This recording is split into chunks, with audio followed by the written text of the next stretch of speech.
How's it going, everyone? Austin Honecker here. I just want to come on here for a while and give my review for All Elite Wrestling's AEW Dark from Tuesday night, which was March 8th, 2022. I gotta say, it was awesome from start to finish. For the matches, match 1, it was Anna Jay versus Marina Tucker. That was a squash match, but the ending to it, Anna Jay went over with the Queen Slayer. Match 2, it was Scorpio Sky versus Sunny Kiss. That was a great match, but the ending to it, Scorpio Sky went over with the TKO. Match 3, it was Red Velvet versus Kiera Hogan. That was a great match, but the ending to it, Red Velvet went over with the final slice. Match 4, it was Top Flight, which are Dante and Darius Martin, versus the Wingmen, which are Peter Avalon and Ryan Nemeth. That was a great match, but the ending to it, Top Flight went over cause Dante Martin pinned Ryan Nemeth with the nosedive. Match 5, it was Chris Statlander versus Kelsey Reagan. That was a squash match, but the ending to it, Chris Statlander went over with the Big Bang Theory. Match 6, it was Ruby Soho and AQA versus Emi Sakura and Diamante. That was a great match, but the ending to it, Ruby Soho and AQA went over cause AQA pinned Diamante with the Shooting Star Press. Match 7, it was The Butcher and the Blade versus the Dark Order, which are Alan Five Angels and Colt Cabana. That was a great match, but the ending to it, The Butcher and the Blade went over because the Blade pinned Alan Five Angels with the Drag the Lake from The Butcher and the Blade. That was match 7, by the way. Match 8, it was Nyla Rose versus Sky Blue. That was a great match, but the ending to it, Nyla Rose went over with the Beast Bomb. Well, after the match, as Nyla Rose was celebrating her victory, after the match, Nyla Rose was celebrating her victory, and Vicky Guerrero put Nyla Rose's T-shirt on top of Sky Blue, and Nyla Rose and Vicky Guerrero continued to celebrate. That was cool. That was after the match, by the way. And that was match 8, by the way. Match 9, it was Jay Lethal versus Serpentico. That was a great match, but the ending to it, Jay Lethal went over with the Lethal Injection.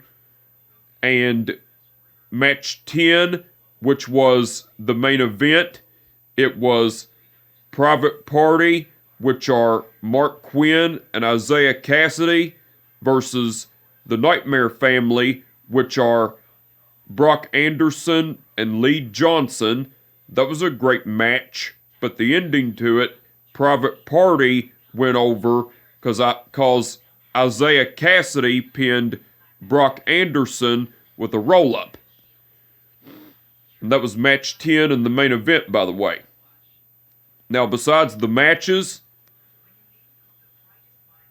besides the matches, Tony Schiavone interviewed Private Party, which are Mark Quinn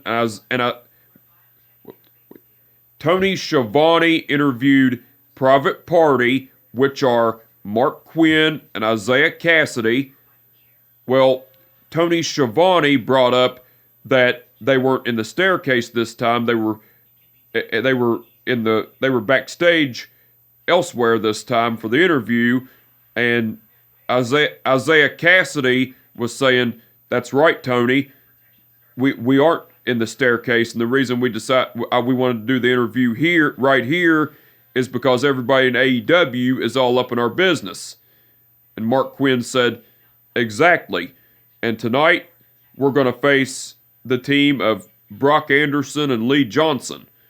Isaiah Cassidy said, "True that, brother. We're going to be facing the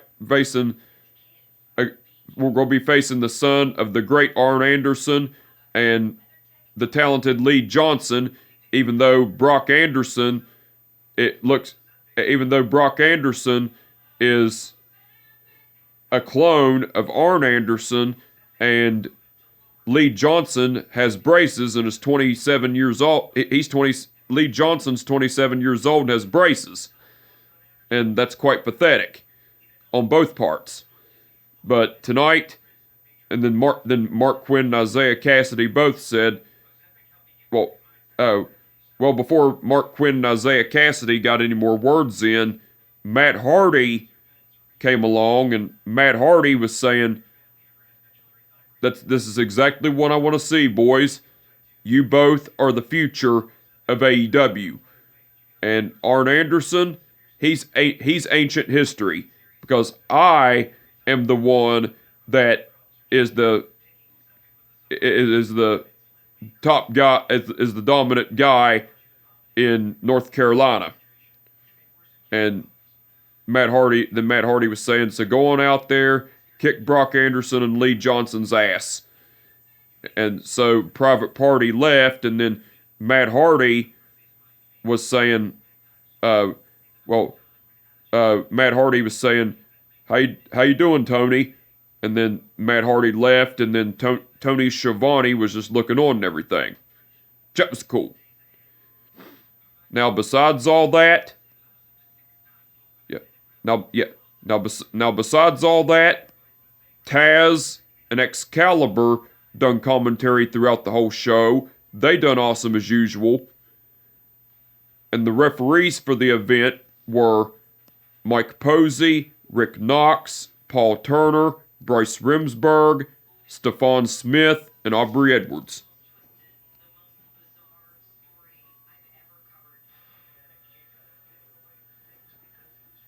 Okay. Stephon Smith refereed the match between Anna Jay versus Marina Tucker.